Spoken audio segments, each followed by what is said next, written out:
Okay, so I'm going to try to answer some questions from that were asked on the Q&A video. One is, what is my biblical view on autism, Asperger's, and sensory processing disorder? I don't know if I have I don't think there is a biblical view necessarily. I do think that, I don't know, I'm very, very uneducated on this topic. I don't know much about autism, but I know and have dear friends who have children with autism. I have dear friends that have Asperger's, and have children with Asperger's, and children that have sensory processing disorder. I know that it can range from, really mild to very severe, but I don't know. I don't know much about it. I did take my oldest son to an OT about 3 years ago, thinking that he had some sort of sensory stuff going on, and the OT agreed with me. There's something there, but nothing diagnosed, nothing that can really necessarily be done. He just, when he has a lot of intense emotion, he can't process it, and he'll like bounce, and I just think that it's the way he copes with the emotion, the intensity, and he's been doing it since he was 1.5 or 2, more like 2 or 2.5. It started, and it's changed, and now he has his favorite method. And we always stop him like, hey, don't do that. Not ever like humiliating or get him in trouble for it, and he doesn't get embarrassed by it or anything. He stops because we're trying to teach him like it might hurt his head, but we kind of let him also regulate himself if that's what he needs to do. But again, like, I don't know. I know it's not sensory processing disorder. It's a little tiny weird thing that might have to do with processing, regulating intense emotions, but it doesn't interfere with our life. It doesn't in any way interfere with his functioning in life. So I think that that's why it's not something that needs to be treated, or so that's my understanding of it. And I'm sorry if that's not a good answer, but I don't think there's any biblical view or unbiblical view. And then, since we're talking about those things, somebody asked if taking ADD medication was playing God, and when you should tell a man you're engaged to or dating that you have a mental illness, and how in depth you should go in that conversation. I don't think that taking ADD medication is playing God. Of course not. The Lord is good. He's given us the intelligence to create such things, and if they help, then awesome. Medicine's definitely not my first go-to with anything. I believe in natural remedies first, whole food nutrition, essential oils, tinctures. Those things are just part of how I remedy things first. I do think that both of my children, at least one of them, has ADD. My husband does. And nobody's on medication, and we're fine. We're fine. I think a lot of grace needs to be had with someone that has ADD. When you see them zone out, just wait a minute.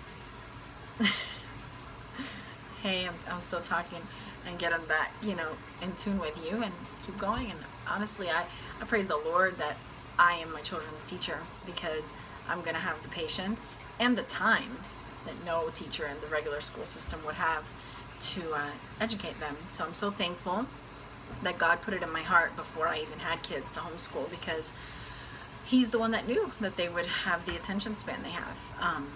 And because they're homeschooled and they're called back into the to the classroom every 5 seconds, they are super, super, super smart, because they haven't been left behind from not being able, or from the teacher not being able to make sure that everybody's with her, you know. But I only have 2, so it's easy for me to make sure that everybody's with me, you know. So I'm very thankful for the Lord's sovereignty in that in my life. My husband has taken Adderall before, but it's not something he's consistently on. It's not a magic pill, he says. But I admire his way of dealing with ADD so much, because he has learned and taught himself to deal with it, to cope with it. So he puts forth the energy and the time and the dedication to focusing, and he isn't lazy. He's a very hard worker, and he is teachable and humble. So if we're doing 5 things, he'll touch all 5. But if I'm there, it's like, let's do this one. We're done. All right, cool. Now let's do this one. We're done. Awesome. Now let's do this one. Like he'll say, thank you for helping me focus, and not be like tick, tick, tick, and nothing's done, you know? So we work together really well, and I've never made him feel bad. And I know I hate labels, because it's annoying to me that there are labels, but I just think that's my ignorance, because I know there are labels for a reason, because all these symptoms are similar in all these people, so let's give this thing that all these people understand about each other and themselves a name. I understand that, but I just can't stand it, because the way I would like to think about it is, that's just the way they are, and we learn to love and have grace for each person because of the way they are. But I think I'm wrong in that. I think labels are good and bad. They're good because they help you identify. They're bad because then it becomes this label, like I am ADD. Like we don't talk about it, because why? Like it's just the way you are. It's the way you think, and there's the way I am and the way I think, and we help each other, you know? I don't know. Maybe I'm wrong. So if that's not helpful, I'm sorry. Back to the question, when should you tell a guy, and how deep should you go in the conversation? I mean, you really have to be the judge of that. If it's the first date, don't tell him. If you're starting to think, man, I really want to continue seeing this person, I think that I could really be compatible enough and commit to loving this person, then I would definitely tell them. Because you don't want to tell them when you're engaged, you know? You want to tell them before. Not because, and of course, it depends how severe the illness is, you know? If it's bipolar, yeah, they should definitely know. If it's schizophrenia, they should definitely know. If it's ADD, it's okay, you know? I mean, definitely talk to them, but it's not like a mental illness. I don't know. I don't think it's a mental illness to have ADD. And then how in depth, I mean, be the judge of that too, like how serious the relationship is, and you know what's important to be brought up and what's not important.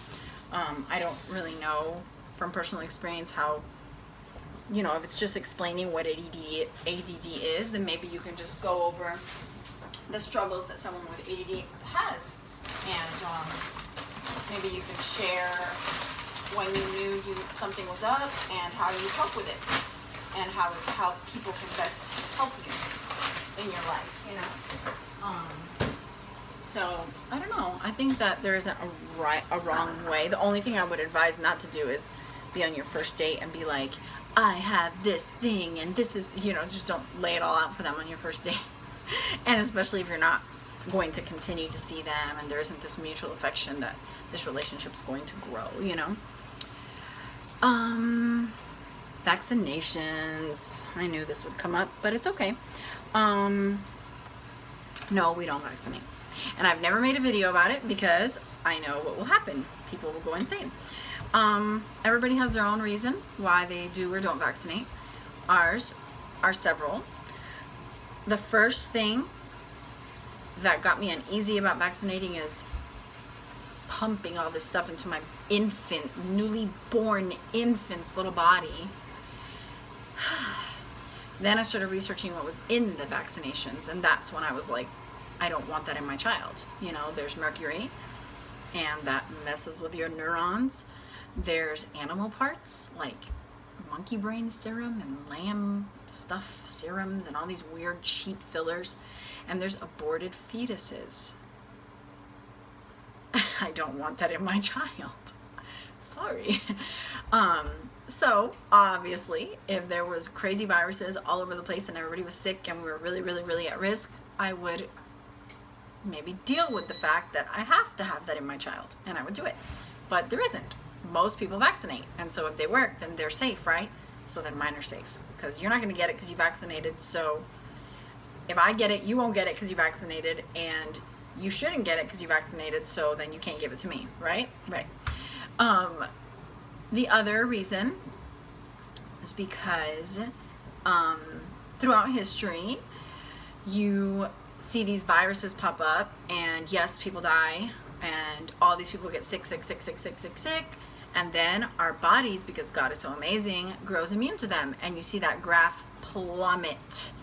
Our bodies grow immune to it, and nobody else gets sick.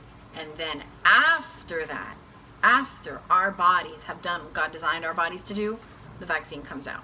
So the vaccine didn't cure anything. The body cured everything.